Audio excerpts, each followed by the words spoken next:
আপনারা অনেকেই বলতেছেন যে আনিস ভাই আসলে আপনি পাগলামি শুরু করেন, ছাগলামি শুরু করে দিয়েছেন। আসলে ভাই আমার ফেসবুক থেকে বা ইউটিউব থেকে টাকা ইনকাম করার এরকম আমার কোনো নেশা না। কিন্তু বর্তমানে দেশের যে পরিস্থিতি অনুযায়ী আপনার বাজারে গেলে যে জিনিসপত্রের দাম, এই জিনিসপত্রের দামের কারণে আজকে আমার এই লাইনে আসা। আপনারা দেখেন এই যে আপনারা দেখেন এই যে আমি আধা কেজি আলু কিনছি ৪৫ টাকা, ৯০ টাকা কেজি আলু, ৯০ টাকা কেজি আলু, আধা কেজি আলুর দাম হলো ৪৫ টাকা। এই যে আপনারা দেখছেন কয়টা আলু, ৪৫ টাকা। এখন আমার কথা হলো, আপনি একটা মানুষ যদি সারাদিন কাজ করে তার সর্বোচ্চ বেতন হয়েছে ৪০০ থেকে ৫০০ টাকা, কিন্তু ১ কেজি আলুর দাম যদি ৯০ টাকা হয়, এই যে আপনারা দেখতেছেন এই যে আমি এক পা সিম কিনছি, এই যে এক পা সিমের দাম হয়েছে আপনার ৩০ টাকা, তাহলে ১২০ টাকা কেজি।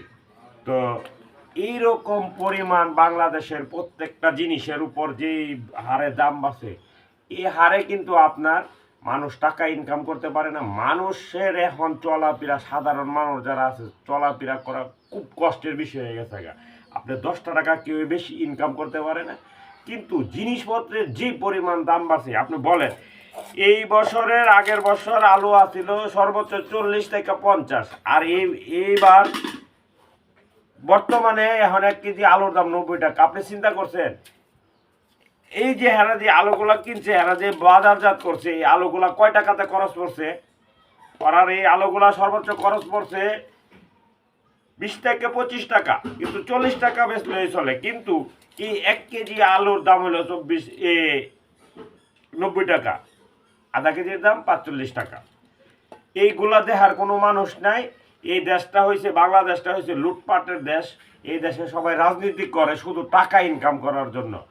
কেমনে পরিশ্রম না কইরা টাকা ইনকাম করব, এই দেশের মানুষ শুধু খালি এই দান্দায় দেখে। এটা কোন দেশ? এই যে এই দেশে এত লুটপাট অরাজকতা করতেছে। আপনি চিন্তা করছেন এই ১ কেজি আলুর দাম ৯০ টাকা, আপনি চিন্তা করছেন যে আলুর দাম আছিল ৩০, ৩৫, সর্বোচ্চ ৪০, আর এই ১ কেজি আলুর দাম ৯০ টাকা। এটা কোনো যুক্তিসঙ্গত করে? তো বাংলাদেশে সাধারণ মানুষের কেউ ভালো চায় না, সবাই চায় এই দেশটার লুটপাট কইরা কেমনে খাইব। এটা হইল এই বাংলাদেশের রাজনীতিক যারা করে এবং সিন্ডিকেট যারা আছে, তাদের প্রত্যেকের কাজ হইল সিন্ডিকেট কইরা এই সাধারণ বাংলাদেশ মানুষের কিভাবে অশান্তিতে রাখবো, যাতে শান্তি মতে না থাকতে পারে। এটা হইল এই দেশের সিন্ডিকেটদের ব্যবসা। তো ভালো থাকবেন, সবাই সুস্থ থাকবেন। আর আমার ভিডিওটা যদি আপনাদের কাছে ভালো লাগে, অবশ্যই লাইক, কমেন্ট, শেয়ার